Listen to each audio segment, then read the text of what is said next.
नित्य स्वामी दर्शन 7 डिसेंबर. श्री गणेशाय नमः. श्री गुरुदेव दत्त. माझ्या प्राणप्रिय स्वामी भक्तांनो, धर्म हा नेहमी परमेश्वराच्या आश्रयाला जातो.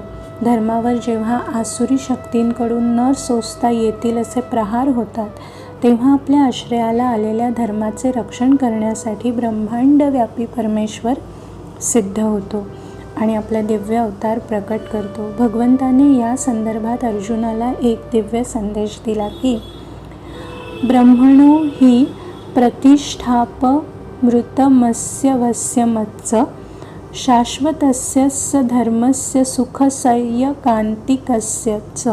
गीता 14:27.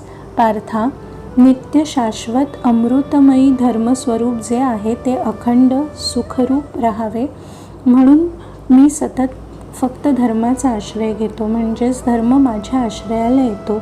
मी ब्रह्माची प्रतिष्ठा आहे. एक लक्षात घे की ब्रह्मस्वरूप धर्म आणि मी कुणी वेगळे नाही.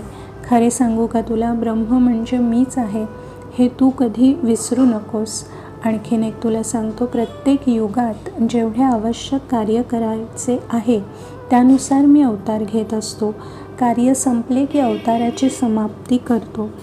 साधक हो, समजून घ्यायचा मुद्दा असा आहे की परमेश्वराला खरे तर काही कर्तव्य कर्म करायची नसतात की काही मिळवायचे नसते, परंतु गरज पडली की आपले अविनाशी निर्गुण रूप टाकून देऊन काही काळ धर्माच्या स्थापनेसाठी मात्र अवतार धारण करावा लागतो. माणूस आपल्या इच्छा पूर्ण होण्यासाठी कार्यरत राहतो. परमेश्वर मात्र सर्वच जीवांच्या कल्याणासाठी अवतार धारण करून कार्य करतो.